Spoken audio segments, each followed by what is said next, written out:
Good afternoon or good evening, depending on where you might be. My name is Kevin Michael Grace, and this is the KMG show for Monday, February the 8th, 2021. There was a ball game yesterday, Super Bowl.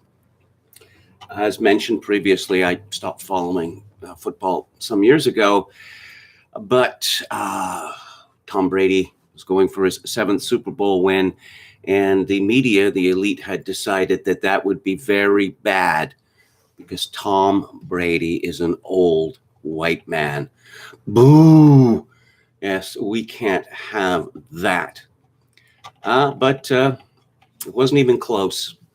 I have a hypothesis about this. Normally, after the playoff games leading up to the Super Bowl over, they take a 2-week break in order to build excitement. Some years, though, there's only been a 1-week break, and I've noticed that in those cases, the games tend to be closer. I mean, this game was a blowout, 31-9. And the reason I think that the 2-week break leads to so many blowouts is that one team invariably suffers some sort of psychic collapse. And that's what appears to have happened to Kansas City yesterday. Tom Brady is being called the GOAT, the greatest of all time, which of course is really making people angry. How can he be the greatest of all time? He's a cheater. And did I mention that he's an old white man? Let's see. This is from Breitbart. The niece of Vice President Kamala Harris, Mina Harris, led other leftists on Twitter on Sunday night in mask-shaming Tampa Bay's Buccaneer quarterback, Tom Brady. He's walking to the bus. He's not wearing a mask. Mina Harris tweeted, "What's Tom doing without a damn mask?" And the final word, so everyone is wearing a mask walking in except Tom Brady. Samira Farouk, MD, tweeted, "Dear Tom Brady, it's okay to eat nightshades and fruit. Wear a mask." Oh dear, oh dear. Apparently there was a lot of not mask wearing going on in the Tampa Bay region. I'll get to that. The media is absolutely aghast.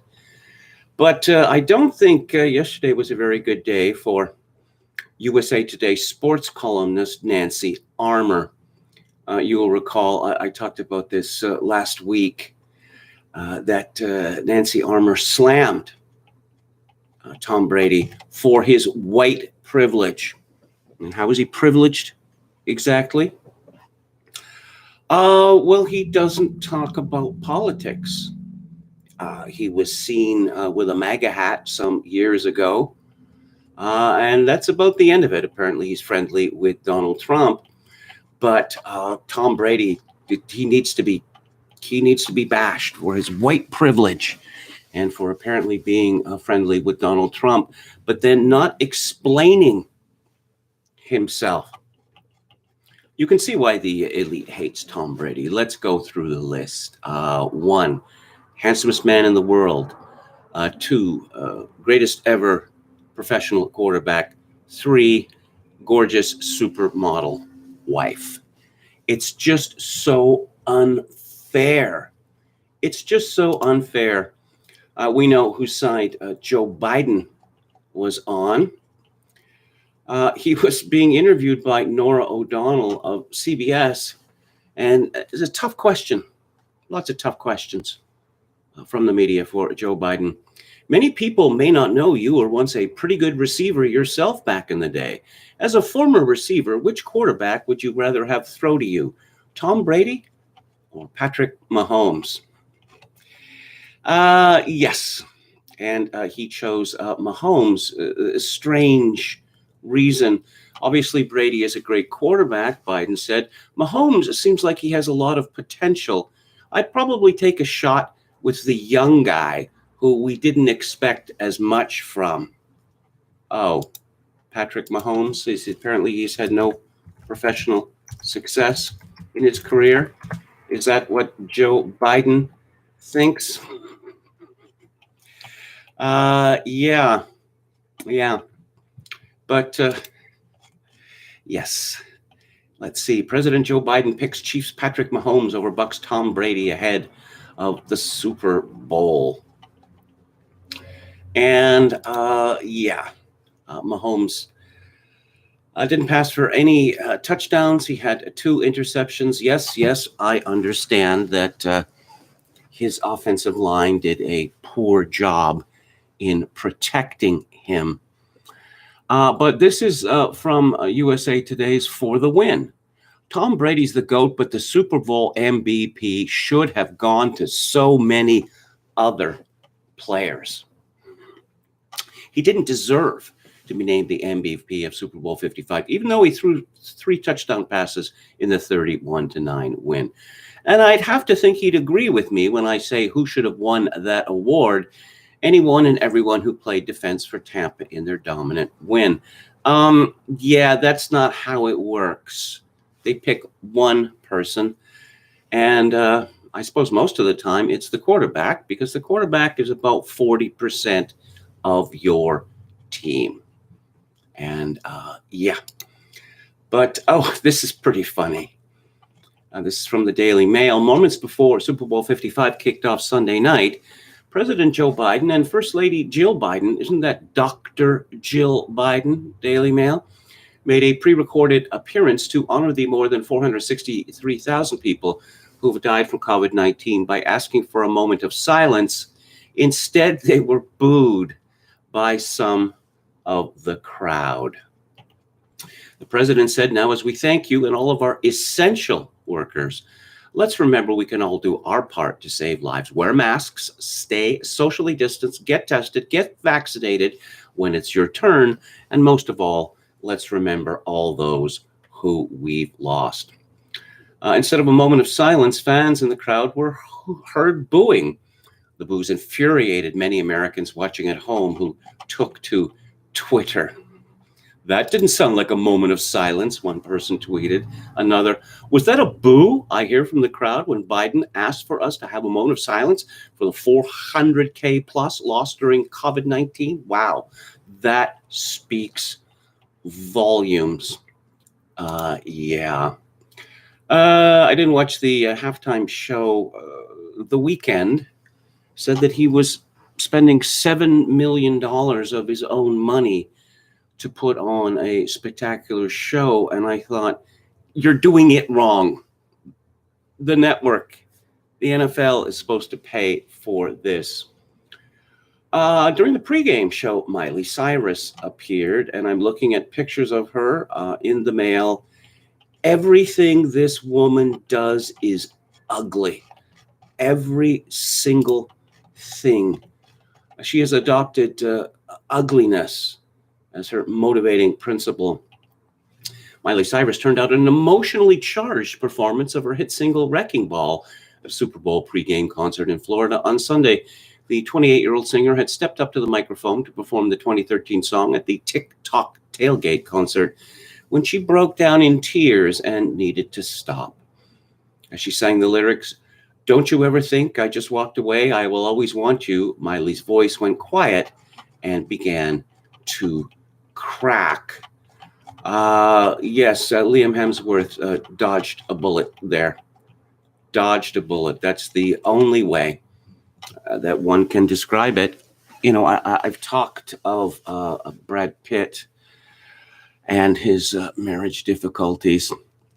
Also, Amber Heard was married as well to a star. And I just thought, nobody held a gun to your head and forced you to marry a crazy lesbian. And yes, Liam Hemsworth did not make that mistake. Johnny Depp, of course, Amber Heard was married to. This is from Sarah Rumpf at Mediaite. CNN reporter aghast at maskless drunk Super Bowl crowds in Tampa. I asked the police, what are you doing about this? Yes. Yeah. Did CNN reporters Ask the police, what are you doing about this during the BLM festivities in America last summer? I'm shocked to find that, I don't want to reference to Casablanca. That line was driven into the ground decades ago. If you look at the scene behind me, you can see that a lot of people are here, said Randy Kay of CNN. They're gathered. They're already cheering for their favorite team. They're outside, so it's considered to be safer, and they are allowed to be here. They're only supposed to take their masks off while they're eating or drinking, but you can see quite a large crowd. Certainly not all in one single family or one single household that are mixing. Kay then introduced a video clip from Saturday night in the Ybor City area showing a massive crowd. Again, not many of them wearing a mask. There were some police there, but we're unsure about citations, Kay continued. I spoke to the Tampa police and I asked them, what are you doing about this? A lot of people were very concerned, noting that dance floors were full and many people were not wearing masks despite local mandates. Yes. I'm going to have more to say about this later, but it appears that everyone who works for CNN, or I don't know, the mainstream media as a whole, they were hall monitors in school. This is from the Washington Post. Thousands of maskless Tampa fans flooded the streets celebrating the Super Bowl win while risking a super spreader event. Oh dear. It's funny that Florida has done much better with regard to COVID-19 than the lockdown states, such as Massachusetts, New Jersey, and New York, of course. The whole Super Bowl was entirely surreal. Again, for the win. In a normal year, every seat at the host stadium of the Super Bowl would be filled. The suites and luxury sections would be packed, but obviously this isn't a normal year. Sunday's Super Bowl 55 at Raymond James Stadium between the Kansas City Chiefs and Tampa Bay Buccaneers allowed around 25,000 fans to attend. And out of those 25,000 fans, there would be 7,500 vaccinated healthcare workers. While allowing that many people to congregate at a stadium during a pandemic still posed the legitimate risk for a super spreader event. Many viewers thought the NFL was holding a game at full capacity. Sam Mellinger tweeted, feels like a Super Bowl, cutouts fill in empty seats, plenty of noise and energy. Yes, phony people in the stands, phony crowd noise. The irony of the NFL praising the hard work of frontline workers in front of a packed stadium. Ooh. There is nothing more USA and NFL than an hour's worth of solemn tributes to 500,000 lives lost and our warrior healthcare workers before the Super Bowl, followed by 10 gazillion people packed into a stadium together. That was from Heather Hogan, or the Heather Hogan, as she styles herself. Dania von Weber, that stadium is packed, bro. We're never seeing the end of this pandemic. Yeah. Oh, yes, I should have mentioned this about Tom Brady. A bunch of people were saying, oh, no, he's the offensive coordinator. He deserves all of the credit. Tom Brady calls his own plays. And this has been known, it was admitted by the Tampa Bay coaching staff a couple of months ago. But I suppose we're supposed to forget that. Hang on just a second here. This someone who is running to be Manhattan DA, Eliza Orleans. She tweeted, watching the Super Bowl and seeing so many people in one place is making my heart race. This feels ... unsafe. And I guess I'm rooting for the team with the racist name over the team with the Trump-loving quarterback in a sport that still hasn't apologized to Colin Kaepernick. Oh, dear. Apologize for what? He had a QB rating of 52 in his final year. And that means, generally that you don't get hired. Amanda Gorman, who is now ubiquitous. She is the National Junior Poet Laureate or something. And she gave an inspiring, rubbish poem reading of one of her compositions at the inaugural. And she delivered a message talking about warriors and educators. Warriors and educators. Is the word teacher, is that a dirty word now for some reason? But as mentioned previously, I'm sick of all of these military metaphors, and frankly, sick of, I don't know, expecting people to do their jobs. It's, one would think that, if you work in the medical profession, if you work in hospitals, one accepts a certain level of risk because hospitals are unsafe places. But Amanda Gorman, yes, she was signed by a leading model agency, a couple of weeks ago. She's not a very good-looking young woman, but on the other hand, she isn't severely disfigured like that catwalk model who has these, it just splotches all over her face and her body. With Winnie Harlow, celebrating diversity, I guess. Let's have a look at the chat. Tom Brady is very white indeed, says British American. Ed McNeck says, henceforth, February 7th shall be known as Übermensch Day. Mark Stein had said Tom Brady is white, the whitest white since Frosty the Snowman fell into a vat of white out. Face policing, Chogokin 666. Oh, is that an actual expression now? British American again, right? KMG. Brady has not publicly denounced Trump. So, Tony V, why did he have to do it during Black History Month? Also, his supermodel wife is Germanic, Teutonic, if you will, referring to Gisele Bundchen. Again, for British American, what's the deal with Patrick Mahomes' DNA? Well, he's sort of black. His mother is white. I suppose you could say he's part of the mulatto elite in America. I mean, if you had told me that he was white, I wouldn't have disagreed with you. And both his mother and his fiance, he's about to become a baby daddy, were ranting during the game, accusing the refs of being bent. It's a bad idea for players on a team in the Super Bowl to lose control of themselves, as Kansas City did in the first half.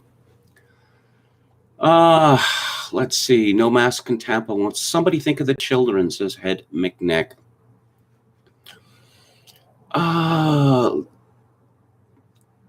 Ema Rinton, is that Ninton?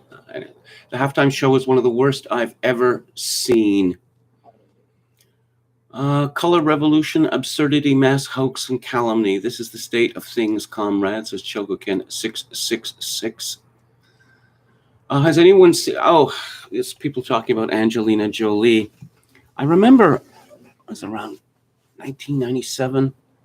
I was in a bookstore and she was on the cover of a coffee table book, arty pictures.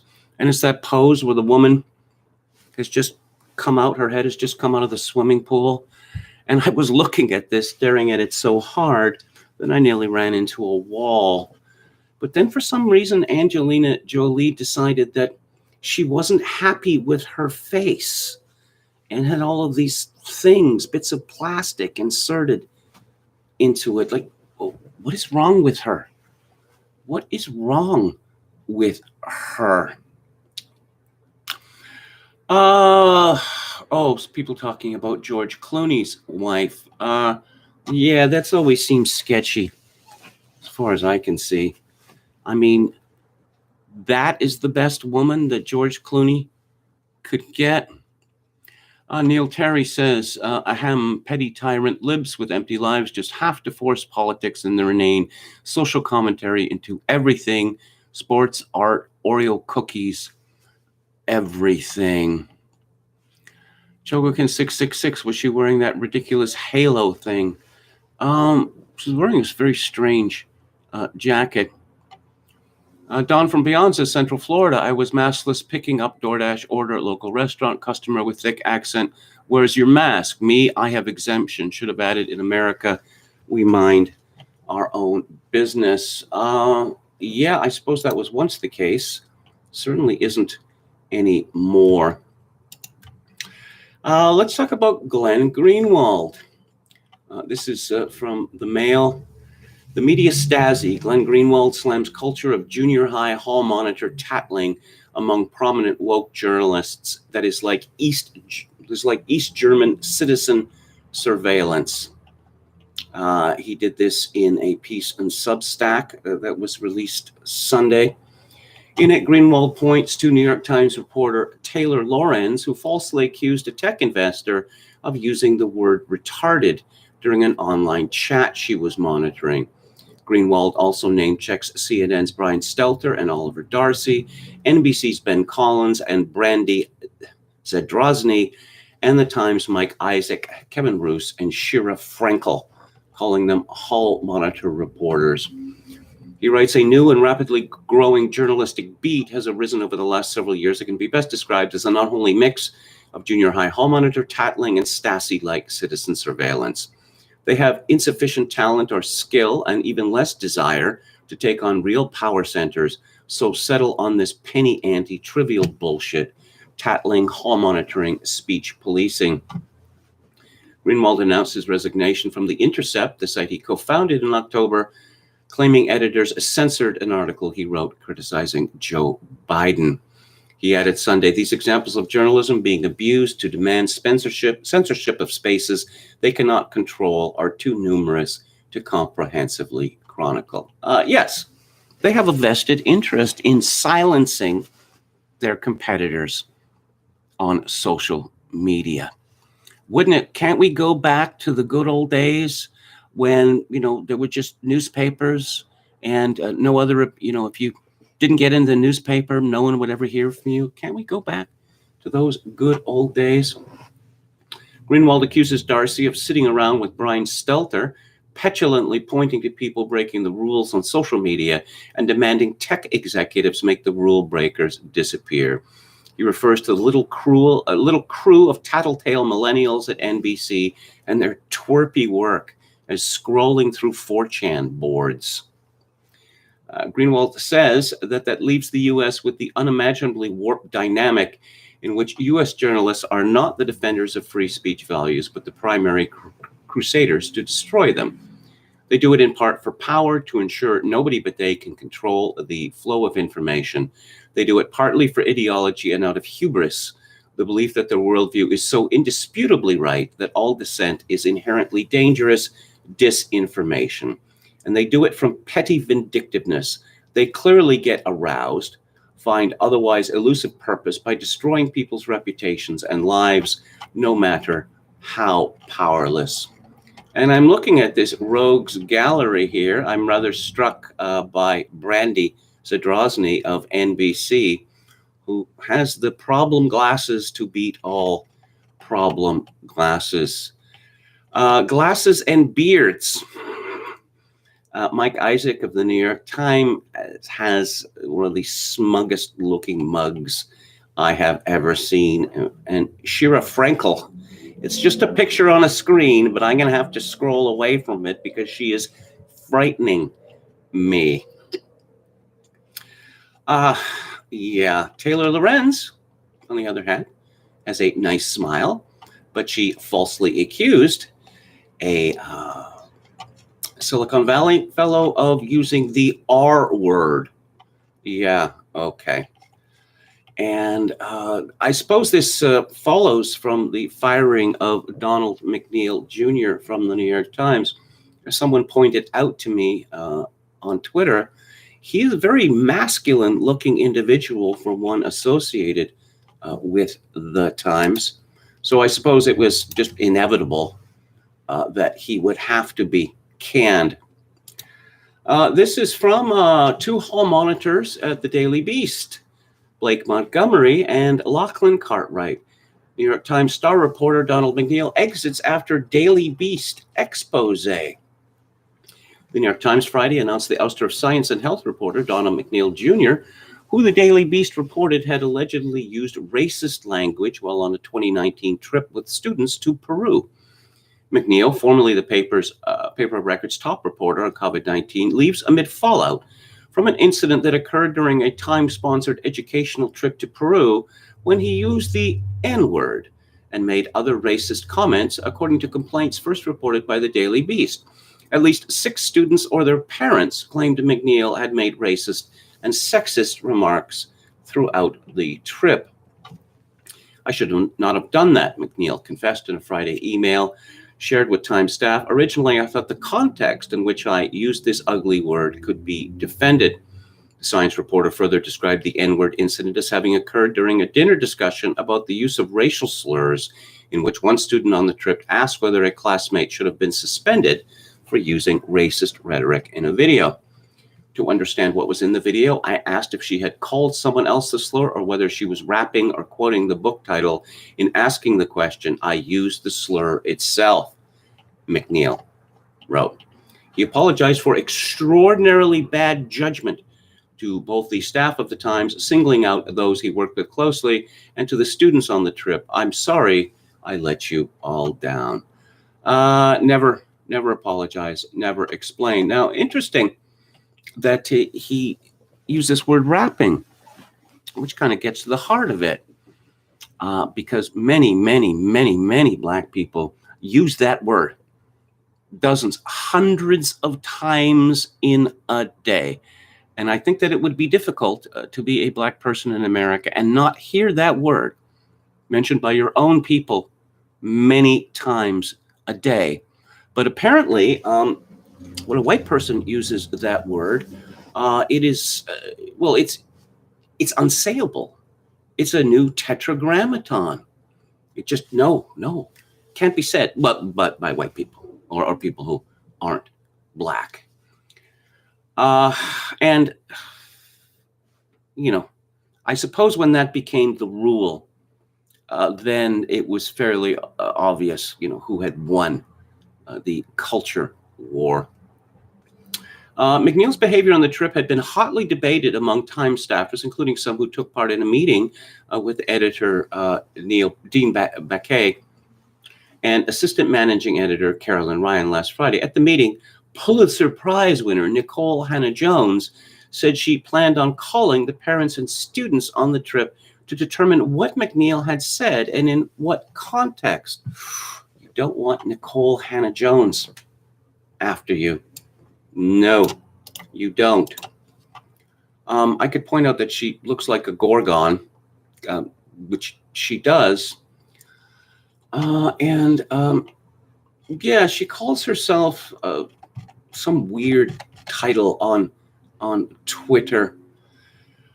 She is, of course, associated with the 1619 Project at the Times, which has been ripped to pieces by historians. But let's never mind that.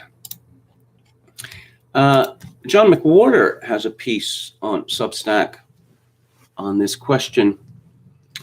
On what Black History Month and the racial reckoning mean at the New York Times. Over the past week, the Times crossword puzzles have included many clues having to do with Black culture and issues, and in fact have been by Black instructors, a fine gesture for Black History Month. But then the other night, we learned that longtime reporter Donald McNeil, who has done groundbreaking work on the pandemic, has been fired at 67. His sin was that on a New York Times-sponsored educational trip with teenagers, he used the N-word in referring to it, as opposed to actually using the word. Inevitably, in response to outcry over how needlessly punitive this is, his inquisitors and defenders will note that he is documented to have said some other things that suggest that he is not completely on board with what a certain educated orthodoxy considers the proper positions on race, and that he was reputed to have treated some staffers in a discriminatory way. However, if the complaints were only these, it is reasonable to suppose that he would still have his job. It was the N-word thing that pushed things over the edge and is the focus of the letter signed by 150 staffers demanding, in effect, his head on a pole. Can you imagine working at the New York Times? What a nasty place that must be. That is, for people like this, the N-word has gone from being a slur to having in its mere shape and sound a totemic taboo status, directly akin to how Harry Potter characters pronounce the name Voldemort, and theater people maintain a pox on saying Macbeth inside a theater. The letter roasts McNeil for using language that is offensive and unacceptable, implying a string of language, a whole point or series thereof, something like a stream, a stretch, language, but no, they were referring to a single word. The kinds of people who got McNeil fired think of this new obsessive policing of the N-word as a kind of strength. Their idea is, we are offended by this word, we demand that you don't use it, and if you do use it, we are going to make sure you lose your job. But the analogy is off here. This would be strength if the issue were the vote or employment. Here, people are demanding the right to exhibit performance delicacy and being abetted in it by non-Black fellow travelers. One way we know that this pox on even uttering the N-word to refer to it is that it was not the common consensus until recently. As late as the 1990s, I did a radio interview about the N-word, where it was considered ordinary to utter the word to refer to it by Blacks and whites.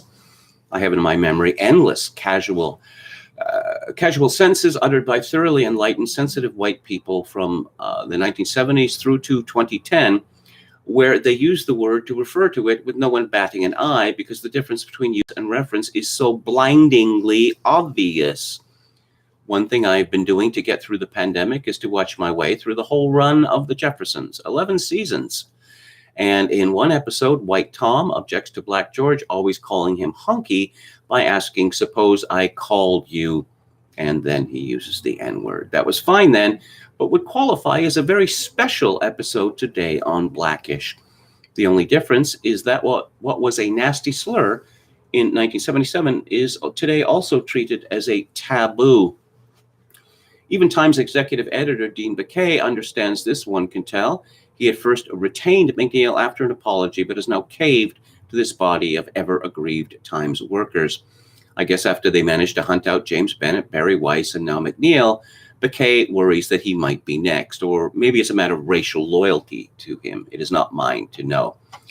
In any case, my own observation of this sort of thing, McWhorter continues, and the conversations now and then with people who engage in it, is that the people hunting down McNeil are swelling with a certain pride in claiming we decide what we will tolerate, as if this constitutes what Black nationalists would term self-determination.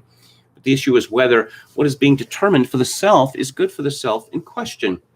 Upon that, two matters require address. One is that it is only a certain mob who are making this determination. The idea that it is inherent to Black American culture to fly to pieces at hearing the N-word used in reference is implausible at best and slanderous at worst. But the second and more important is that insisting on this taboo makes it look like Black people are numb to the difference between usage and reference, vague on the notion of meta, given to overgeneralization rather than to making distinctions. To wit, to get McNeil fired for using the N-word to refer to it makes Black people look dumb, and not just to the Twitter trollers who will be nasty enough to actually write it down. Non-Black people are thinking it nationwide and keeping it to themselves. Frankly, the illogic in this approach to the N-word is so obvious to anyone who does make distinctions that the only question is why people would not look on and guiltily wonder whether the idea that Black people are less intellectually gifted is true. Now, what people are more likely to actually say, which also gets around having to think about intelligence issues, is that the mob here is exerting their power, i.e. that they are just mean. I don't think so. That's too easy, and in a way as psychologically implausible as not understanding the difference between usage and reference. How many people working in those cubicles at the Times building are mean? The reason a Black person engages in this kind of inquisition is not ill will, and it isn't stupidity, it's insecurity. Slavery and Jim Crow have many legacies, and one is on Black psychology. People who really like themselves can't be destroyed by someone referring to a word, even a word that has been used against them.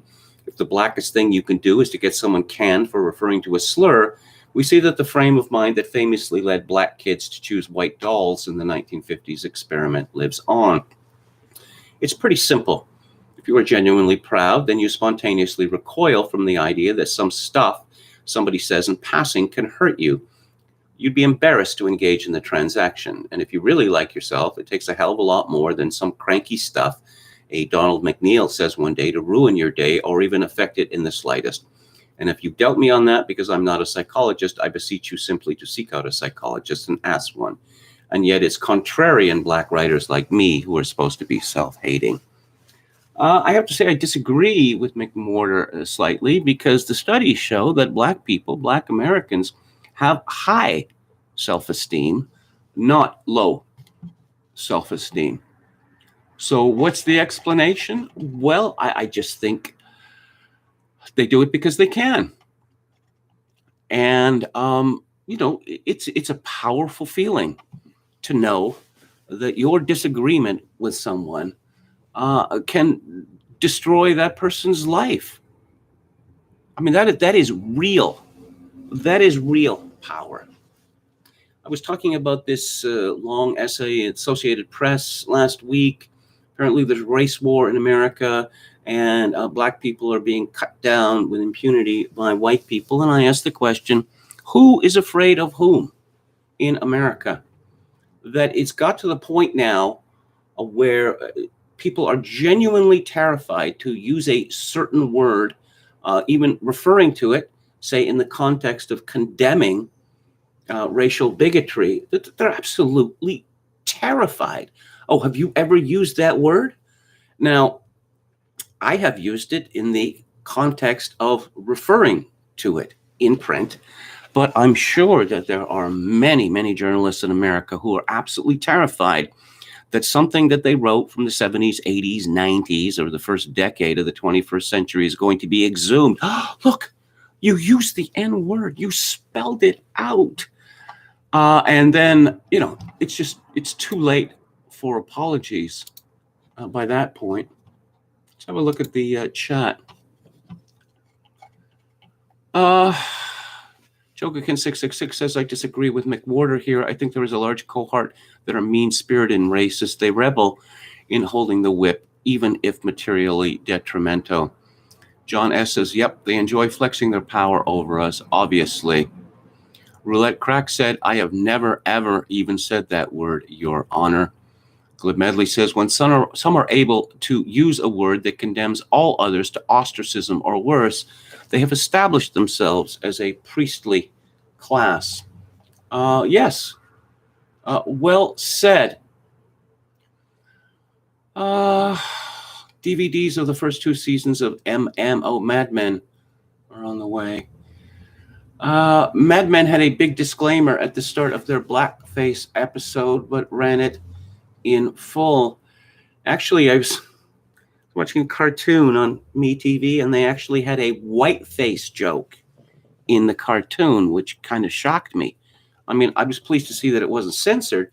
A whiteface is when a black man gets covered in stuff, flour or whatever, so that he appears to be white. Again, Roulette Crack, no subtleties involving the use of the N-word, blanket ban. I just checked, and it's in the dictionary. The people of the dictionary must all be fired. Can I be arrested for checking dictionary definition? This is a real minefield. Anrun says, the trouble is really good-looking women tend to be either stupid and or crazy. Not that I know that from personal relationship experience. I've got to disagree. Typically good-looking people, women, are nicer than the ones who aren't. One reason being is that people, men especially, have been kind to them. They've been bending over backwards for them since the time that they were children. You find that, Oberon famously said that ugly women are not to be trusted because many of them harbor rage. And, yes, they hate women who are better looking than they are, as we saw, last week from Erica Jong's daughter. In more cancel news, Fox News has canceled Lou Dobbs' show. This is from the LA Times. Let's see. The program, hosted by television's staunchest supporter of Donald Trump and of his assertions of voter fraud in the 2020 election. Dobbs's program, which airs twice nightly at 5 and 7 p.m. Eastern on the Fox Business Network, will have its final airing Friday, according to a Fox News representative who confirmed the cancellation. Starting next week, the program will be called Fox Business Tonight, with rotating substitute hosts Jackie DeAngelis and David Assman, who filled in for Dobbs on Friday. Dobbs, 75, remains under contract at Fox News, but he will in all likelihood not appear on the company's networks again. In addition to his Fox Business Network program, he occasionally turned up on the Fox News channel as a commentator.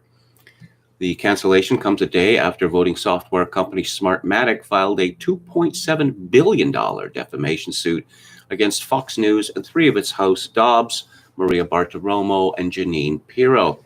The company claims the host perpetuated lies and disinformation about Smartmatic's role in the election, damaging its business and reputation.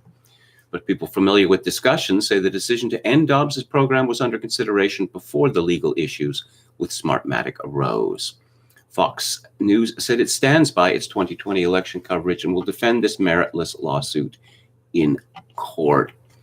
So I guess Fox has decided that they are going to get rid of people who support Donald Trump.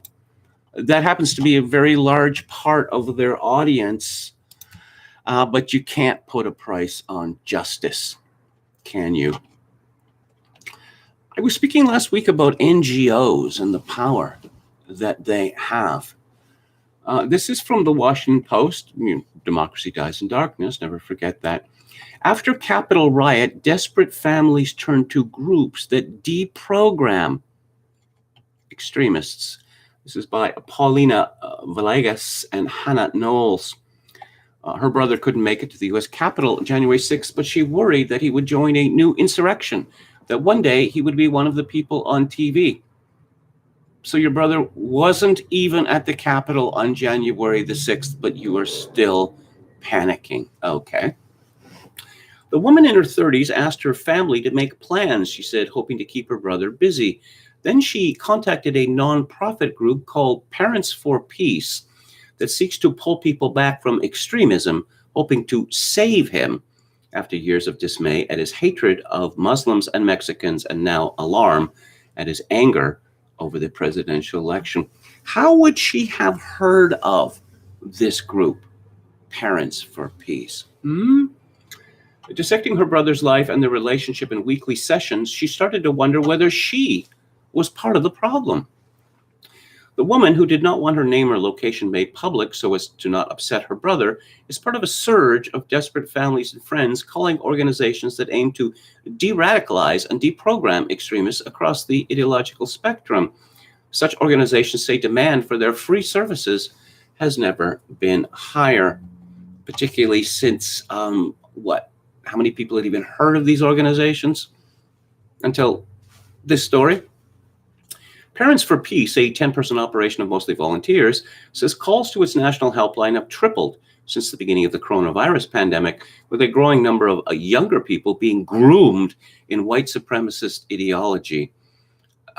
It's an ideology now, and what does that have to do with the coronavirus pandemic?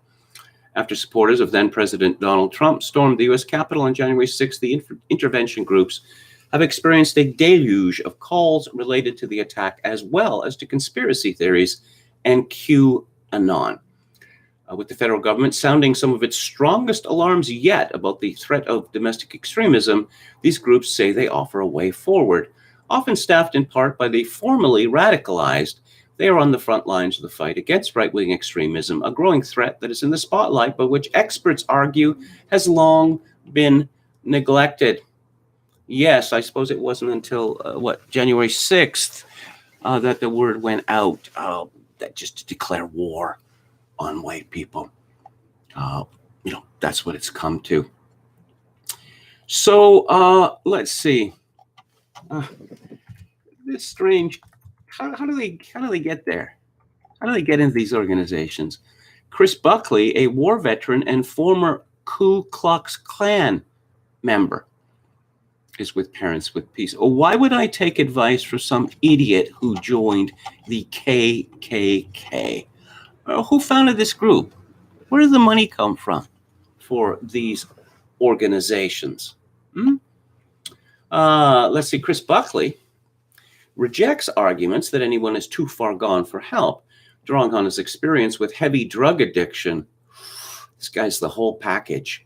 And post-traumatic stress after his service in Afghanistan, Buckley said he is able to connect with those like him who have come out of the military with hatred in their heart and a lack of understanding for what they experienced. He has developed a 12-step program tailored to former military and law enforcement personnel, a group well represented at the Capitol riot, asserting that these communities are particularly vulnerable to radicalization. The program Traum-Anon is being tested in a focus group with the Aurora Police Department in Colorado. I suppose it's mandatory to take part in this. Federal officials acknowledge the urgency of the problem Buckley's groups and others are trying to address. In a statement to the Washington Post, the Department of Homeland Security called domestic extremism the most persistent and lethal challenge it faces in trying to prevent terrorism and targeted violence.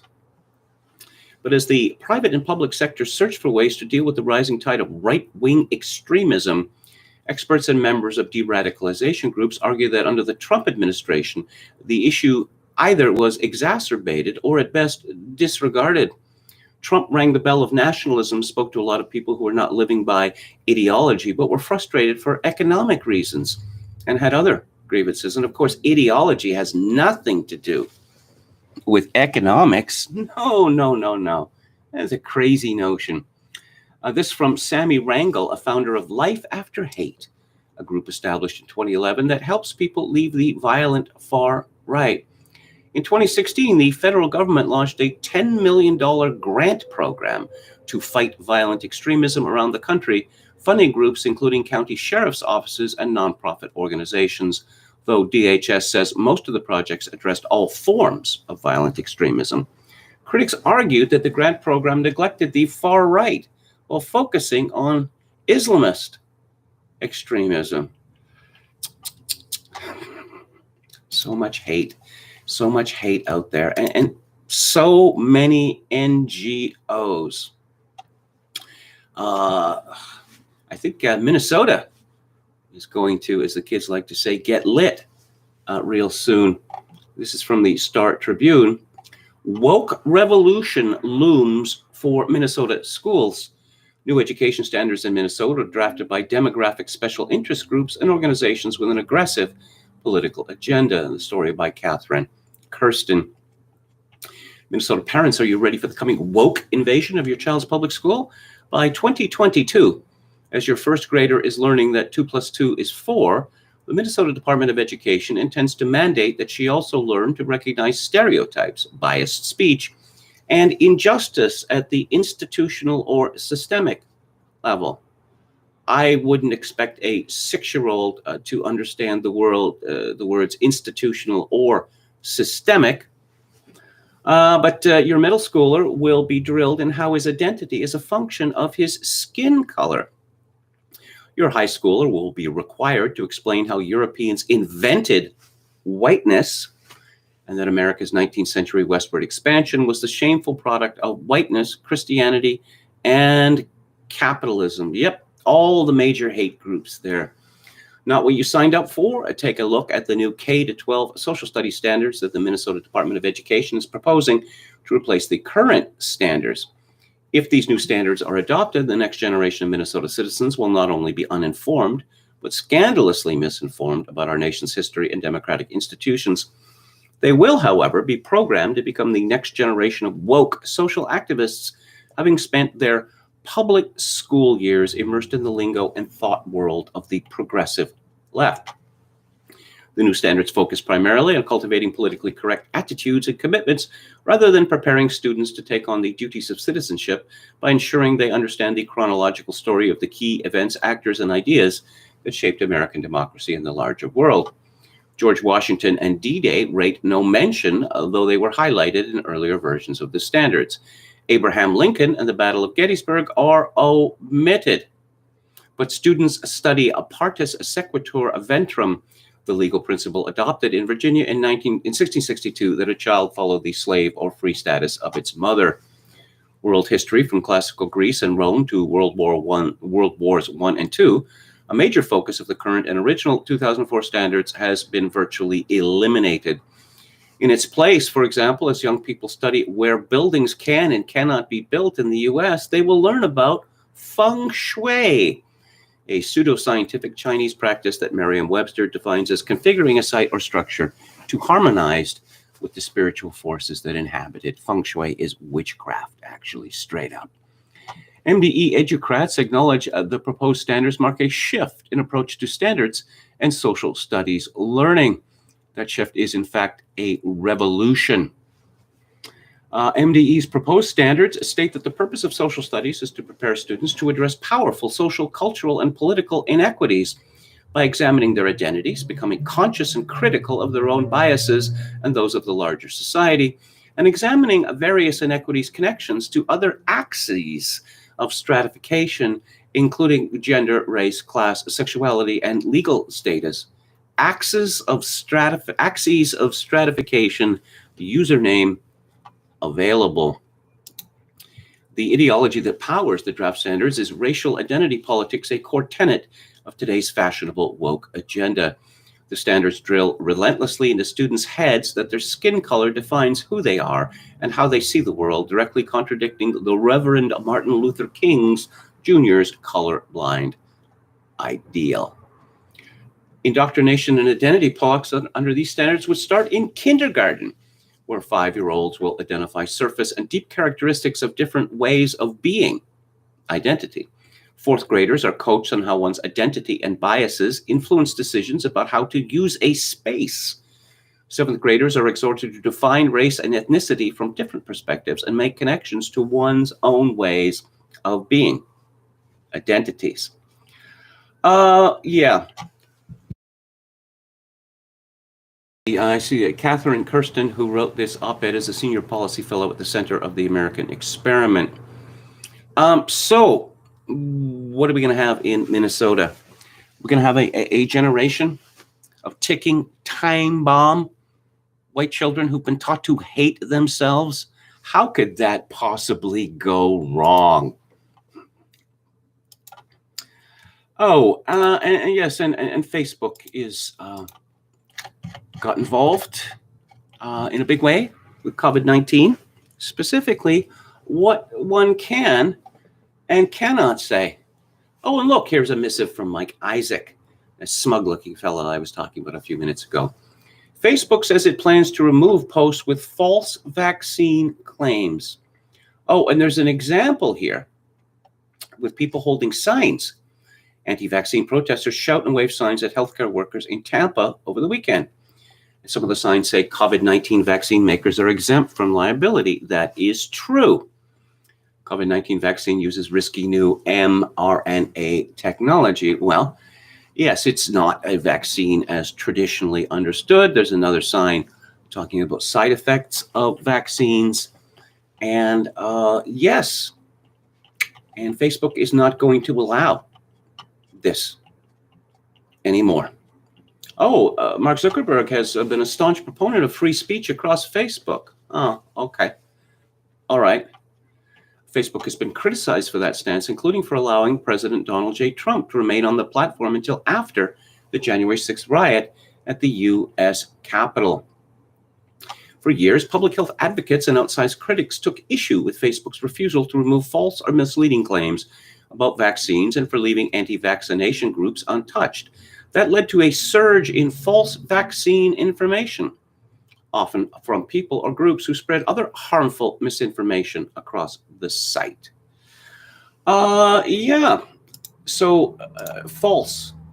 False according to whom? Here's an example. Under coordinating harm policy, this is from Facebook itself, we prohibit content that coordinates, depicts, admits to, or promotes the active and deliberate spread of communicable diseases by you or your associates. When we have additional information and or context to identify it, we also prohibit content coordinating in-person events or gatherings when participation involves or encourages people who have COVID-19 to join, content coordinating interference with the administration of the COVID-19 vaccine, context calling to action, advocating or promoting that others not get the COVID-19 vaccine. Oh, this is also covered under regulated goods policy, hate speech policy, bullying and harassment policy. Yes, claims that downplay the severity of COVID-19. Okay. Yeah. So much for free speech at Facebook. And is it going to be a crime to be a COVID-19 skeptic? It seems that many people would like it to be. You just note the hysteria. Oh my God, people in Tampa drinking outside without masks. That's just apparently the worst thing that has ever happened. And someone else has been canceled. Jim Hoft from the Gateway Pundit. This is from Global News. Permanently suspended. In a statement emailed to Global News, a Twitter spokesperson confirmed Hoft's account has been suspended permanently for repeated violations of the platform's civic integrity policy. Boy, there's a sinister phrase for you. According to the policy, users may not use Twitter services for the purpose of manipulating or interfering in elections or other civic processes. This includes posting or sharing content that may suppress participation or mislead people about when, where, and how to participate in a civic process. The elections, were over at the time that the Gateway Pundit ran stories, several of which I have talked about. So in what way were they stopping people from voting? Yes. Okay. Oh, yeah. There's something that we don't talk about enough with regard to COVID-19, and that's, of course, women's diversity. This is from Sherry Graydon at policyoptions.irpp.org, and Policy Options is a quasi-governmental outlet in my country. Sherry Graydon has her own NGO. She is the founder and catalyst of Informed Opinions, which amplifies women's voices in pursuit of bridging the gender gap in Canadian public discourse, which is a major problem, it seems. Be it resolved that journalists should quote women as often as men. This assertion animated a debate convened by the Rotman Institute for Women in Business 7 years ago, long before the pandemic made the consequences of sidelining women's perspectives so vividly damning. The consequences of sidelining women's perspectives so vividly damning. Boy, that is fancy writing. At the time, research conducted by both the Global Media Monitoring Project and Informed Opinions found that news media were featuring men's perspectives about 75% of the time. In Canada, the situation has improved slightly since then, in part due to a variety of advocacy measures. But now our failure to make more than incremental progress in ensuring that women are heard more broadly has taken on a renewed urgency. The disproportionate social and economic impacts of COVID-19 on women, especially Black, Indigenous, and women of color, as well as those living in poverty with a disability or with an abuser, have been well documented and extensively lamented. In the process, many have called for greater attention to the voices of those least well represented in the corridors of power. Clearly, we can't fix the problems in long-term care homes that imperil the elderly and their minimum wage earning caregivers who are often working multiple jobs in order to survive without hearing from the people directly affected. That we haven't previously paid heed to their realities is in no small part due to the fact that most of those residents are female and most of their caregivers are women of color. I have seen several stories which have interviewed people at long-term care homes. I don't know what Sherry Graydon is talking about here. The challenges of lockdown necessitated homeschooling have also made many women question their ability to sustain both their families and their careers. Although the governments have paid lip service to the importance of a national daycare program for decades, the catastrophic economic effects of this potential massive migration out of the workplace has suddenly increased the idea's saliency. We can't have women looking after their own children, can we? I mean, these women aren't experts in child rearing.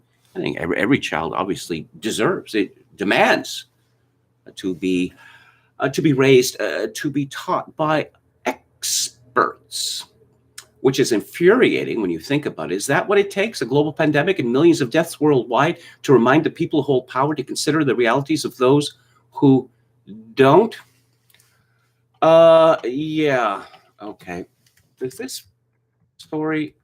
Oh, yes. Our own work, Sherry Graydon reports, has motivated and trained thousands of expert women, two-spirit, and gender-diverse people to engage with the media and made it easier for journalists to find them. As a result, when the pandemic hit Canada last March and we reached out to our database members seeking sources with expertise relevant to emerging news stories, more than 100 replied. They included virologists and epidemiologists, economists and caregivers, and experts in food security and remote work, labor law, and homeschooling. In thousands of news stories in the intervening 10 months, they have offered professional knowledge on all of the myriad issues Canadians have faced in this profoundly disruptive year.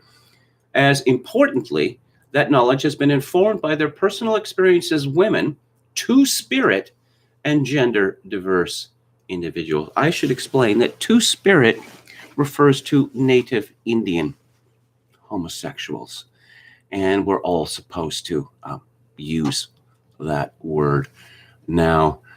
Journalists regularly cite as inspiration for the work the goal of afflicting the comfortable and comforting the afflicted. Oh, do they now? Doing that requires much more attention to who's being quoted, and measurement is necessary. So as part of our pledge campaign, we've created an electronic spreadsheet to facilitate the kind of self-monitoring that science journalist Ed Yong of The Atlantic calls a vaccine against self-delusion. This pandemic demands both kinds of vaccines, and our aim in encouraging journalists to embrace the responsibility they have to reflect the realities of all the citizens they serve is a better, safer, more equitable world for now. So I'd never heard of Sherry Graydon or her organization until, this morning. But what do we know about that? Let's see, funders and major donors of Informed Opinions. Women and Gender Equality Canada. That's the Canadian government, Canadian taxpayers.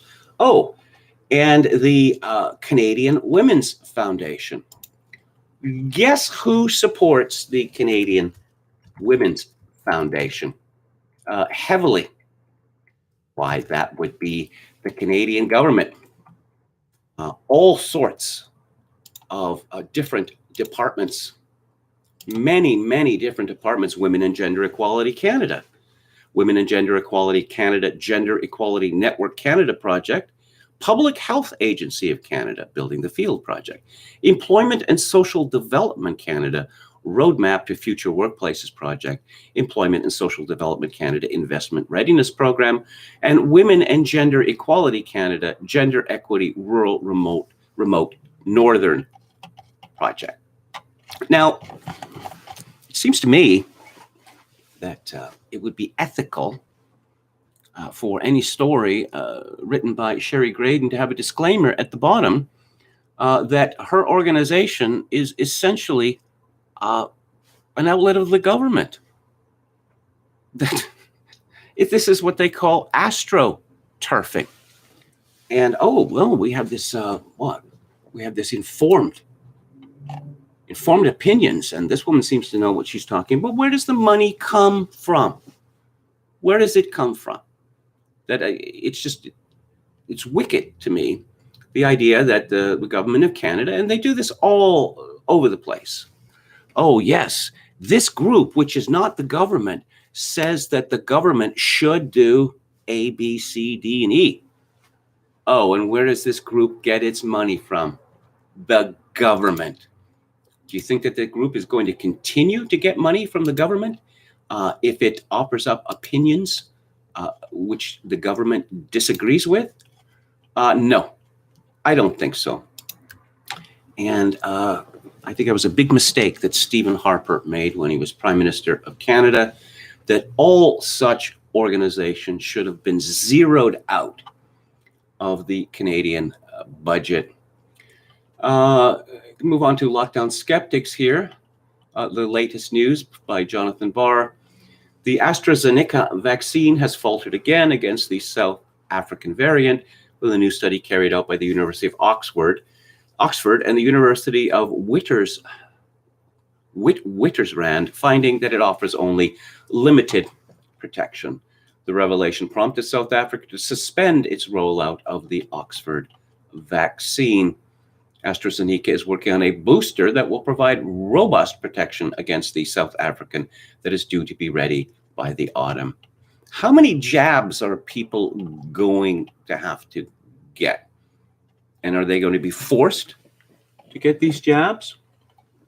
Can employers insist that staff get the vaccine? According to the Telegraph, the question is dividing the government, with some ministers believing that employers who take a no jab, no job approach may be protected by health and safety legislation.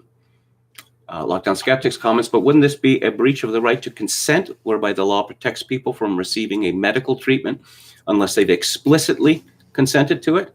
As set out on the National Health Service website, consent must be voluntary. The decision to either consent or not to consent to treatment must be made by the person and must not be influenced by pressure from medical staff, friends, or family. Informed. The person must be given all of the information about what the treatment involves, including the benefits and risks, whether there are reasonable alternative treatments, and what will happen if treatment does not go ahead, and capacity. The person must be capable of giving consent, which means they understand the information given to them and can use it to make an informed decision. We learn that apparently the masks are bad news for children with stammers. Approximately 8% of children will stammer at some point, but many find as they get older the condition improves. However, under COVID-19 restrictions, a mild to moderate stammer can easily become severe due to compulsory mask wearing, a lack of in-person interaction, and the current over-reliance on technology to communicate with others in lockdown. Oh, and lockdown has led to a sharp fall in the birth rate around Europe, according to Reuters. Italy, it's particularly pronounced. Maybe it was the stress, maybe it was being cooped up with the mother-in-law, but the numbers are in, and one effect of the coronavirus lockdown is now clear. People made fewer babies, a lot fewer babies. Births in Italy in December, exactly 9 months after the country went into Europe's first lockdown, plunged by a whopping 21.6%. And the impact is far from over. Marriages fell more than half in the first 10 months of last year, which has been called a further factor in a probable decline in births in the immediate future. Last year, Britain recorded a plunge in imports of baby carriages to the lowest level since records began in 2000. Yes, the Treasury counts imports of baby carriages in tons. There are signs, though, that in Germany, at least, the trend is reversing. The U.S. has also seen a sharp drop in the birth rate, according to Alice Broster in Forbes. In June 2020, the Brookings Institute estimated that the U.S. would see between 300,000 to 500,000 fewer births than in 2019. A reduction in births was exactly the opposite of what many people anticipated would come out of 2020. Spending more time at home with a partner sounds like the perfect recipe for speeding up family planning. However, with increased job insecurity, health anxiety, and the government encouraging people to stay away from hospitals, it seems COVID-19 made people reconsider. This is just a win-win for governments, isn't it? I mean, we've been told for decades now that it is wicked for people in the West to actually have children. course, meanwhile, when celebrities have children, they just endless coverage. Oh my God, can you believe that a famous woman actually gave birth to a baby? Whether they actually did give birth to these babies is often an interesting question. Germany's Federal Ministry of the Interior colluded with scientists to frighten the public. Yeah. Yes, overstating it. We've heard this again and again. Supposedly, the 2 meter or 6 feet distancing was supposed to be 3 feet, but then it was doubled, and the people responsible have admitted this, though we did this to scare people, to let them know just how serious this is. Because you just can't get enough fear in life. Yeah, I'm thinking of this, decline in births. I just wonder how many more abortions there have been since COVID-19. And, with this virus, Alex Berenson has presented some data from the CDC. And he says, do you want a neon sign that says don't get vaccinated when you're pregnant? Okay, here it is. There was a sad story on Twitter a few days ago where a woman who had boasted that a pregnant woman had boasted that she had got vaccinated in order to protect herself, her baby, everybody else. And this woman had a miscarriage shortly thereafter. Let's see. Berenson writes, the fact that the mRNA vaccines transiently suppress lymphocytes after vaccination has come up repeatedly on the feed as a possible explanation for post-vaccination deaths. Fact check. This is true. The BioNTech group acknowledged it. By the way, one of the trialists had about a 40 times increase in CRP at the low dose. BioNTech blamed the spike on an unrelated infection. And Berenson, he comments on the New York Times story. Great. Will this include claims from health authorities or possibility well-meaning journalists that the vaccines have been proven to reduce clinically serious illness or death? Because those are, how do I put this, not so true. There was a rally in San Francisco to reopen schools. Berenson comments, hey, teachers, if you've lost the parents in San Francisco, you've lost. Uncle Joe gets this, which is why he's pretending to push for open schools, as long as they're open safely, a term your union leaders know means next year or maybe 2030. The most telling vaccine side effects reports are often for serious injuries rather than deaths. They usually have more details. And Berenson has made a great deal of the information from the Israeli government about, here's some. New serious hospitalizations as the result of vaccinations in the last 3 weeks. From January 31st to February 6th, 1,047. From January 24th to January 31st, 1,011. From January 17th to January 23rd, 1,104. Berenson comments, the claimed vaccine efficacy just doesn't work with those real world numbers. And it's not even close, really. And this is putting aside any discussion of side effects, just efficacy. So let's have a look at the chat again. Here we go. Double the meters, double the masks, says Jay Miller. Yeah. If I had predicted a year ago that they would be telling us, to wear 2 masks or maybe more, I'm sure people would have been angry with me. Oh, yes, we appreciate a joke, but this goes too far. That would never happen. People wouldn't put up with it. What is the source for that claim? It was 3 foot first, but they made it 6 foot to scare the public. This was discussed on Lockdown Skeptics some months ago. That a cabinet minister or someone in Boris Johnson's government admitted it. Okay, they're going. Let's see. I'm waiting to see if these R and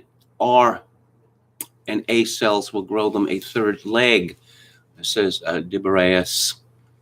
Is there a difference between stammering and stuttering? I think it's a degree of severity, actually. Yo mama says Tom Brady went to the University of Michigan, and that's all you need to know. Children raised by children. Oh, yes. Yes, I remember we used to hear that. Because, you should put off having children. You should put off having children until, it becomes a serious possibility whether you can actually still have children. British American says, just a quick question before signing off, KMG, what say you about the Mike Lindell Absolute Proof documentary? I have not seen it. It was kicked off of YouTube, was it not? I mean, there are other ways of getting it, presumably. I'll take a look at it. My Trail of Disgrace says whiteness is a mystical religious concept. Why are they advocating for its teaching in schools? You see, on the one hand, whiteness doesn't exist. On the other hand, white people are guilty of white supremacism and white nationalism and oppressing, black people certainly. After that, it gets a little fuzzy because when you look at, earnings for white people versus, various Asian groups, you find that white people earn less. So I don't know, perhaps there's some other kind of, oppression going on there. Roulette Crack said somebody posted "Love Your Nation" stickers in Scotland, and they were called vile neo-Nazis in the main newspaper, the Daily Record. British American says, unfortunately, Lindell's presentation is 2 hours long and is loaded down at the outset with a lot of preliminary stuff. The real smoking gun evidence starts at about the 1 hour, 30-minute mark.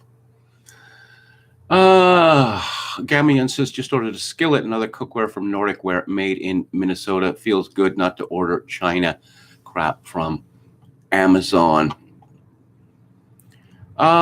Extremism. When they started, Roulette Crack, when they started pushing this white extremist narrative, I thought they were joking because there was literally little or no incidents, but seems like this is yet another propaganda victory. Oh, okay. Just stick your head in the sand, says Gamian. Debrea says masks are kind of useful in cold climates. Yeah. I suppose they keep your. Wouldn't they freeze? In a cold place? That would be fun. Get the thing stuck to your face. You have to call the fire department to heat it up. Let's go to James Burnham's The Machiavellians, Defenders of Freedom.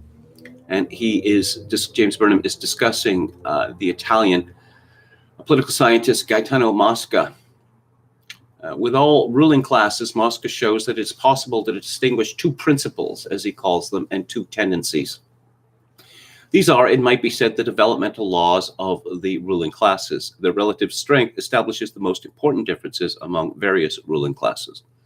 The autocratic principle may be distinguished from the liberal principle. These two principles regulate primarily the method by which government officials and social leaders are chosen. In any form of political organization, authority is either transmitted from above downward in the political or social scale, the autocratic principle, or from below upward, the liberal principle. Neither principle violates the general law that society is divided into a ruling minority and a majority that is ruled. The liberal principle does not mean, no matter how extended, that the masses in fact rule, but simply gives a particular form to the selection of leadership. Moreover, it is seldom, probably never, that one of the two principles operates alone within a ruling class. They are usually mixed, with one or the other dominant. Certain absolute monarchies or tyrannies show the closest approximation to a purely autocratic principle, with all positions formally dependent upon appointment by the despot. Some small city-states, such as Athens, at certain times in its history, have come very close to a purely liberal principle, with all officials chosen from below, though the voters were at the same time a restricted group. In the United States, as in most representative governments of the modern kind, both principles are actively at work. The greater part of the bureaucracy and much of the judiciary, especially the federal judiciary, is an expression of the autocratic principle. The president himself, as well as the members of Congress, are selected according to the liberal mode. Each principle in practice displays typical advantages and defects. Autocracy has been by far the more common of the two, and of it Mosca remarks, a political system that has been so widely recurring and so long enduring among peoples of the most widely various civilizations, who often have had no contacts material or intellectual with one another, must somehow correspond to the political nature of man. Autocracy supplies a justification of power that is simple, clear, and readily comprehensible to everybody. There can be no human organization without rankings and subordinations. Any sort of hierarchy necessarily requires that some should command and others obey.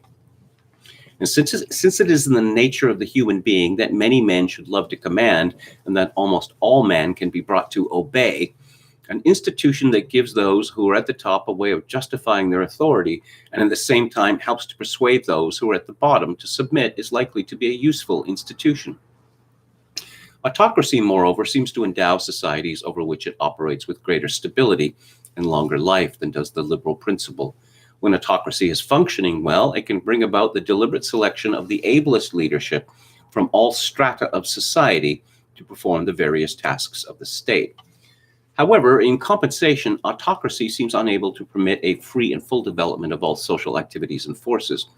No autocracy has ever stimulated so intense a cultural and intellectual life as have developed under some of the shorter-lived liberal systems, such as those of Greece and Western Europe.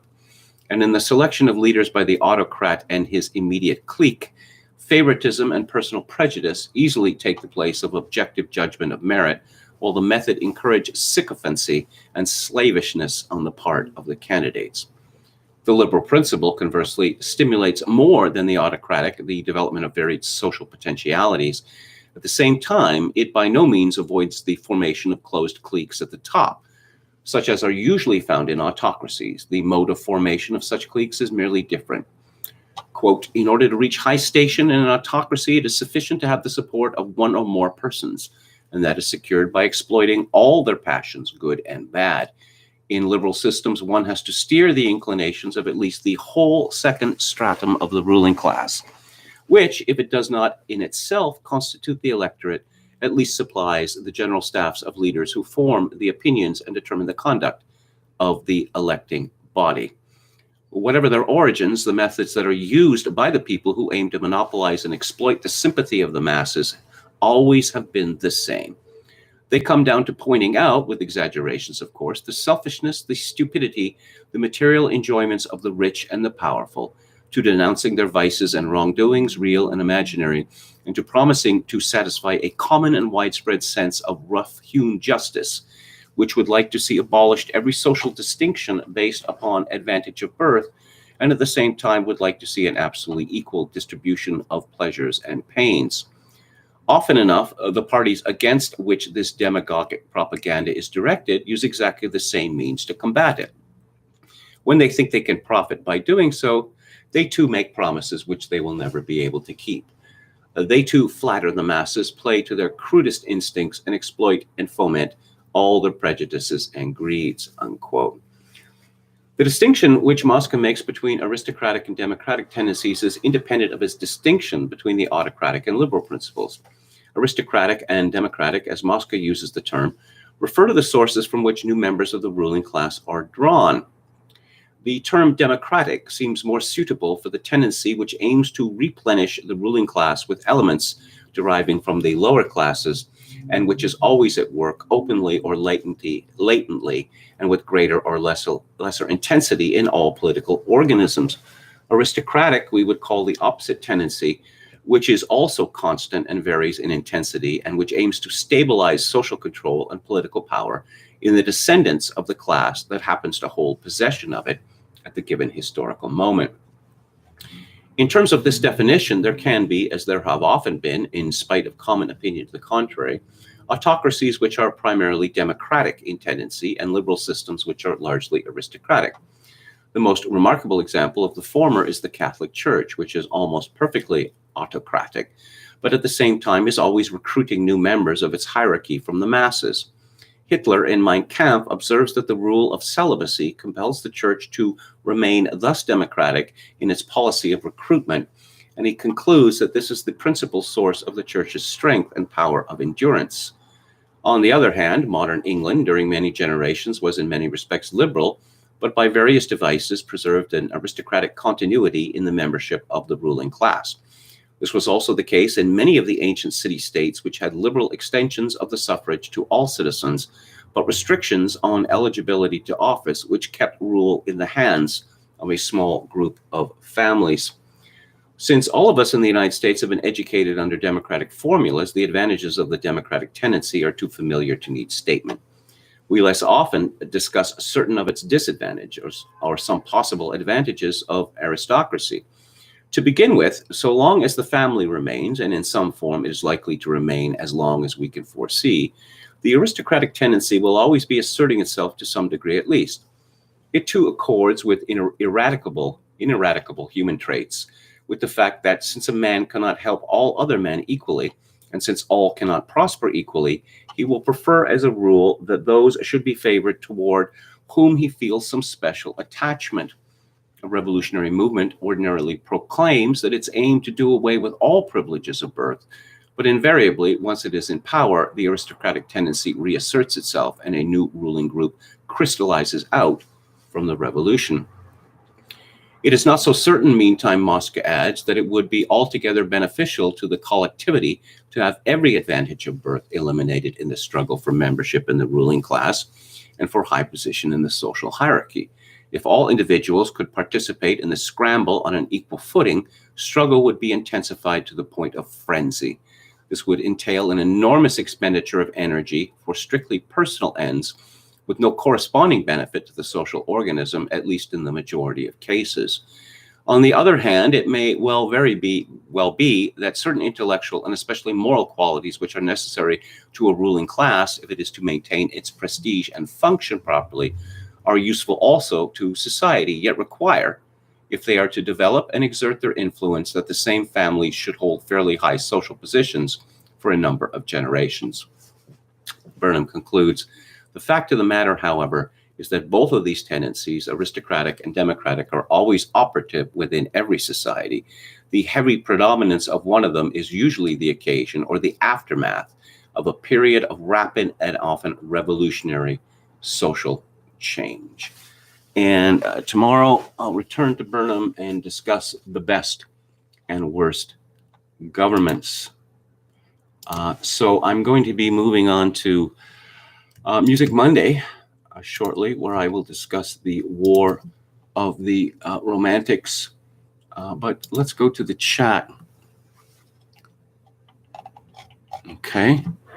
Joe Biden picked that other QB because he's clean, says Random Number Generator. Yes, this was referring to a gaffe that Joe Biden made about Barack Obama, saying that he was, articulate and clean?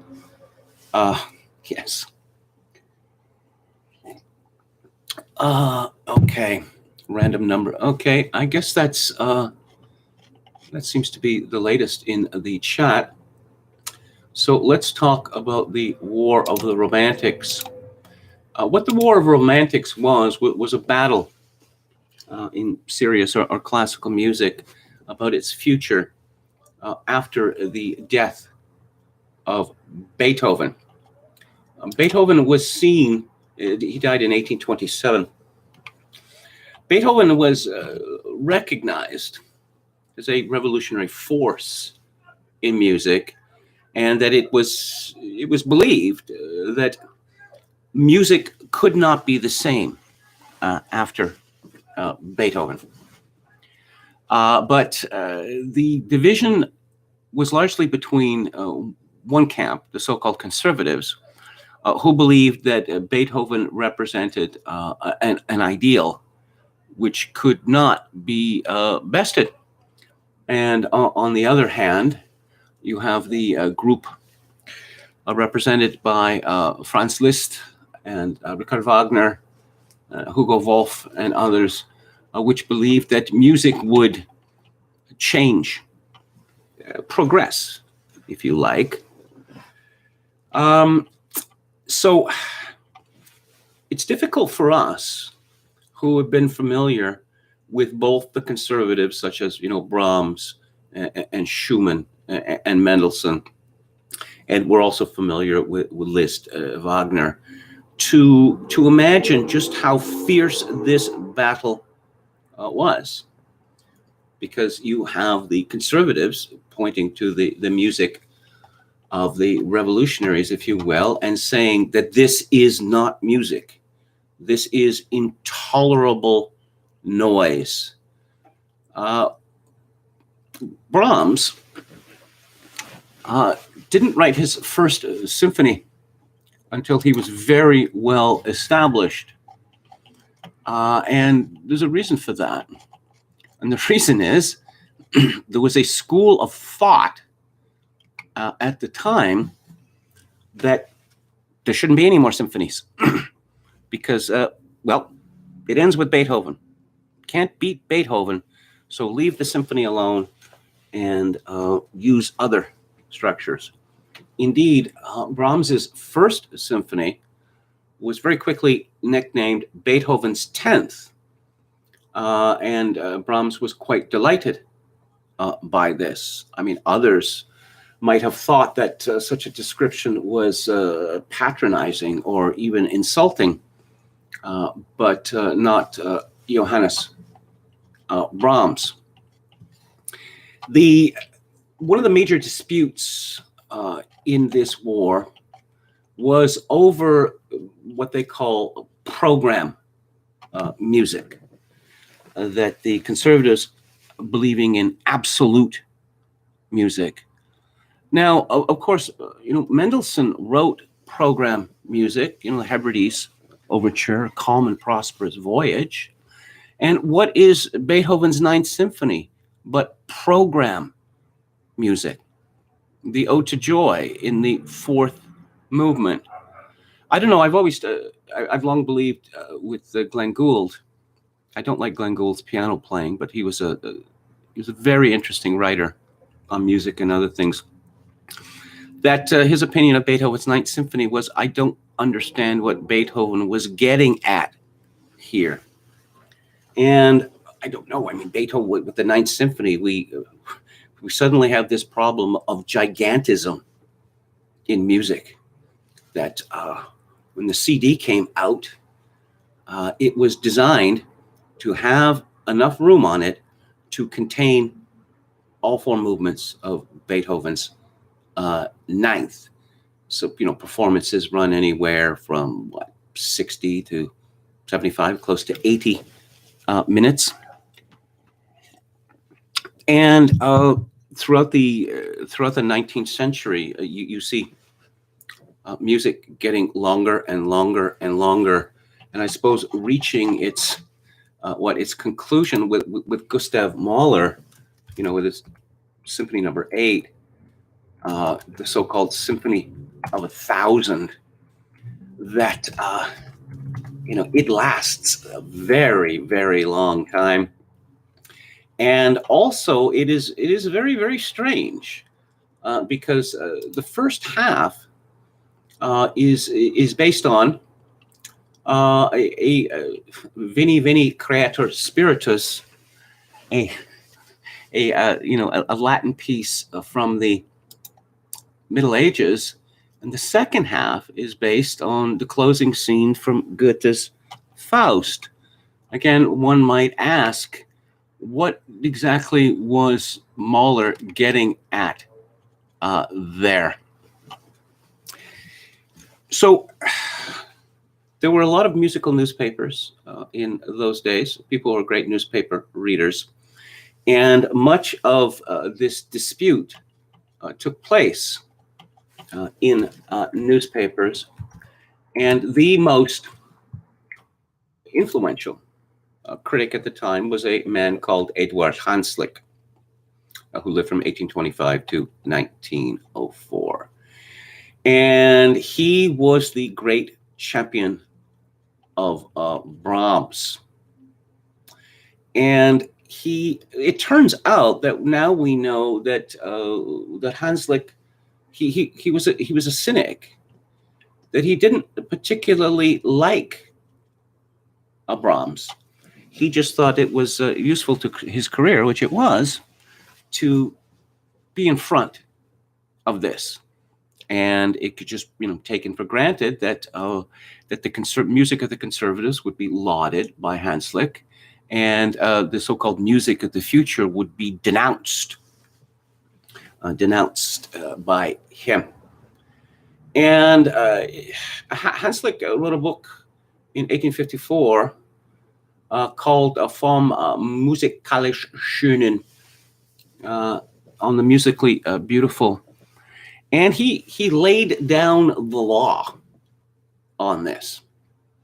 Yes, aesthetics as founded on feelings, the representation of feelings is not the subject of music.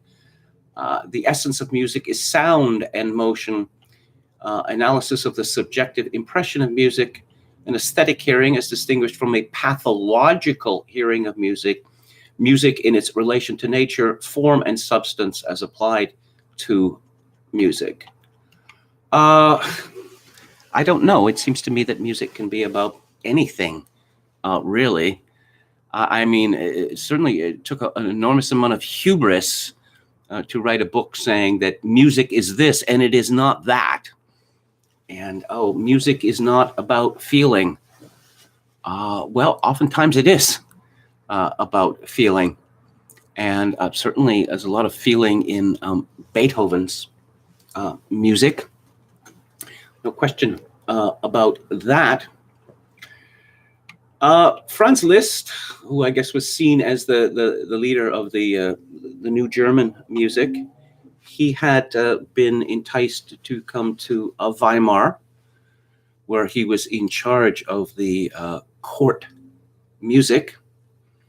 And if you read Alan Walker's 3-volume book on Liszt, which I highly recommend, it's a book I try to reread every year. A lot was promised by the Crown Prince to Liszt and was not really delivered. But Liszt had his own orchestra there, and he employed Joseph Joachim, who turned on Liszt later and became associated with the Brahms camp. But of course, Liszt, the legend goes, and there's some truth to this, that the young Liszt was anointed, as it were, by Beethoven himself, that the great man had kissed his brow when he was a child prodigy. There's various versions of this story. Liszt was, practically speaking, the first conductor, as we understand a conductor. There were no professional orchestras until late in the 19th century, and orchestral playing was typically dire. That it was said that the orchestra considered itself, a performance to have been a success if they all started together and they all ended together. There was no interpretation of music in the way that we understand it now until Liszt came along. And after Liszt gave up his career as a piano virtuoso, he spent a lot more time conducting. And Liszt, I suppose you could say that he established the reputation of Beethoven's Ninth Symphony through conducting it so many times. Now, again, it is difficult for us to imagine that Beethoven's music, particularly his later music, was considered by a great many people at the time, and for some time, to be unplayable. Let's say his last 4 piano sonatas would be a good example of that. And a work as dense and complicated as, say, the Ninth Symphony is one which requires, enormous care and planning to bring it about. And this did not orchestras didn't have much in the way of rehearsals back then. And of course, it's difficult to perform a work with any artistry or feeling if the players are pretty much doing it for the first time in front of the public. One of the problems that the new German school had is that there were difficulties, in publication of their texts. And of course, asking orchestral players to play from manuscripts is a very dangerous thing. And a great many of the new Romantic works were considered to be fiascos because there was no, published text, and for lack of rehearsal. So Liszt's opinion carried a great deal of weight. And of course, Liszt had been enormously generous to other musicians, Robert Schumann being one. Robert Schumann, of course, died of syphilis. Well, he was still a younger man, but his wife, Clara, kept the fires burning and devoted the rest of her life to promulgating her late husband's music. And Clara Schumann hated the New Germans with an absolute passion. That I suppose, she thought that this was almost like a holy endeavor to keep these radicals from taking over music. So, musically, when you look at Liszt, actually, it was Liszt who actually came up with used the Tristan chord before Richard Wagner famously did.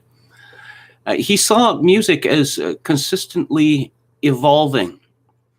And the idea of a music that was consistently evolving, it frightened a lot of people. Because where is this, what monstrosities are we going to end up with? If you look at Liszt's orchestral pieces, I suppose the two most popular of them are Le Prélude and Mazeppa, and they are very solidly in the repertory now. And they have been recorded many, many, many times. And we don't think, we don't find this music strange or difficult, but to the players at the time and to much of the public, they could make neither head nor tail of it. But I suppose Liszt appreciated that he would only be appreciated until after his death.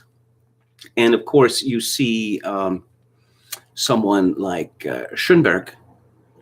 He was an admirer of both of Brahms and of Wagner, which was considered to be impossible. I mean, how could you like both of these men?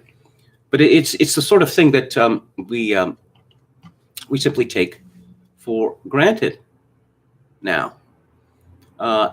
Anton Bruckner, one of my favorites, he was a strange man, a very strange man. He was an Austrian peasant. There are a few examples, in musical history of someone coming from as low a class as he did to rise to greatness. Bruckner, there are no, other than student works, essentially it starts when he was in his 40s, because Bruckner, I suppose, with his, because of his low origins, he was very much concerned with establishing himself as known to know music. So he was constantly getting various certificates, and he ended up being examined by a group, including Simon Sechter, who had been one of Schubert's teachers. And so Bruckner was a virtuoso on the organ, and so he was given a 8-bar piece to improvise on, and then one of the other judges added another 8 bars, at which point one of the judges said, "Too cruel." When the performance was over, the judges were astonished, and one of them said he should have been examining us. Now, Bruckner worshipped Richard Wagner. I mean, there's no other way to put it. And unfortunately for him, everyone who hated Wagner would attack Bruckner. That it just, if you were in with that gang, every member of the gang was simply the enemy. And we see similarly Hugo Wolf, the great songwriter. He was a devotee of the new German music, and he was a very entertaining figure, columnist in music papers, and he just delivered, attacks on the conservatives with gusto. But as a result, you see how dangerous this is for an actual composer. Hugo Wolf learned that he was never, any orchestral piece that he wrote was never going to get any kind of serious consideration, or it would be, difficult for him to even have it performed. Of course, one of the tragedy with Bruckner in that his symphonies were controversial because they are long and they are vast, and they are very complicated indeed. But various friends of his, such as Robert Haas, decided to make changes to Bruckner's work in order to make them more palatable to audiences. And others showed up later. No, I'm going to make my own version of this, with the result, and this is called the Bruckner problem, that there are, in many cases, Bruckner wrote 9 symphonies. He died before the 9th was finished, and of course there's a taboo associated with the 9th symphony. The 9th symphony has been completed. It turned out that Bruckner had actually written a large part of it. But no, you have all these different versions of Bruckner symphonies, and which is the real version? Well, various conductors prefer various versions of this, but it makes it very difficult, to get into Bruckner, because, well, do I have to buy 3 different versions of this to know what it is? So if we look at the one of the controversial things about the new German school was Franz Liszt himself being Hungarian. Now, Liszt grew up in a German-speaking part of Hungary. He never spoke Hungarian. He didn't understand it.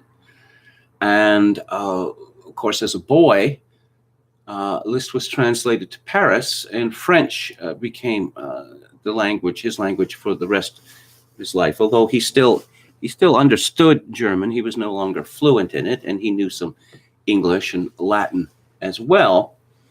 But of course, this question of German music, well, who counts as a German? And Liszt was in Weimar, a German principality, and there was resentment of him as a foreigner.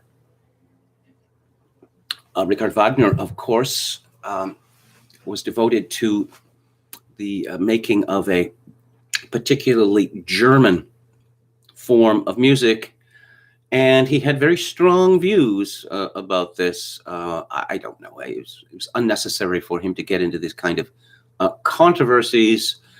But he famously denigrated Meyerbeer. Liszt was friends with Meyerbeer and wrote adaptations for the piano of pieces from his opera. But of course, Wagner being Wagner, he took the position that, a Jew could not be, was outside German music. And after Wagner's death, his wife, Cosima, who was Liszt's daughter, she lived for another 50 years or so and just kept hammering away.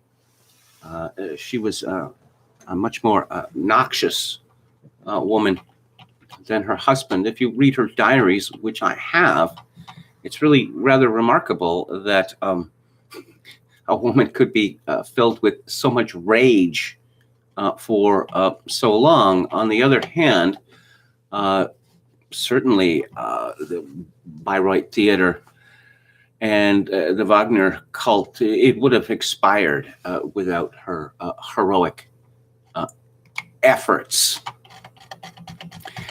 Who won the War of the Romantics? Well, I guess you could say that the new German school won, because the belief that that music could be anything really, led to, you see, movements like Impressionism, Debussy and Ravel. And you see musicians starting in the 1920s, like Darius Milhaud, integrating jazz in their compositions. And I suppose if you look at Schoenberg and his 12-tone system, although he said that there remains, many great works that could be written in the key of C major, he came up with this 12-tone system because of a notion that traditional tonality was exhausted, which led music into a cul-de-sac from which it barely survived. But the ideas of experimentation and making it new, they triumphed. And of course, you see the rise of various kinds of, an English style of music, kind of bucolic music, Spanish style, French style, Russian style.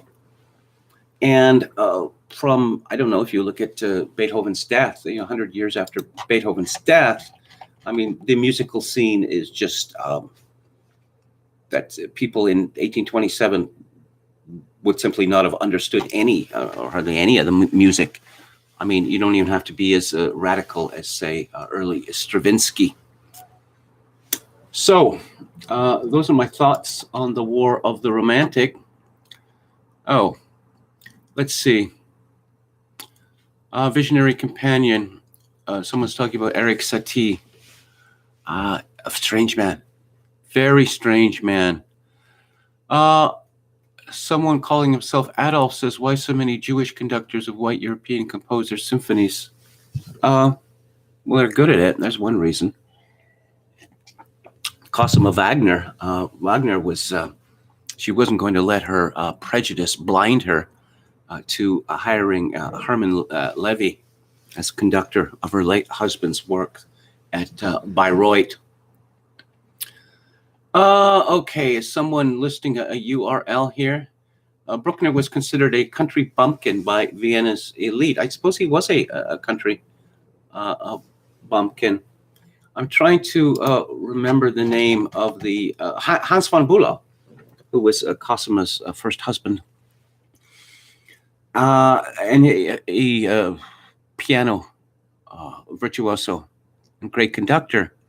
That after he had, Bülow had conducted one of Bruckner's symphony, Bruckner ran up to him and pressed a coin in his palm, and a thaler, and he said, "Take this and drink a glass of beer." That's how pleased he was. And of course, Bülow didn't spend it. He had it, made it into a chain, part of a chain, jewelry. There was all sorts of stories about Bruckner that he was, angered, or I suppose he was, scandalized by the furious attacks on him. And he was friendly with the emperor, and he once asked the emperor, to stop them from writing these attacks, and the emperor explained that he couldn't do that. Bruckner also because Bruckner had a lot of Jewish students.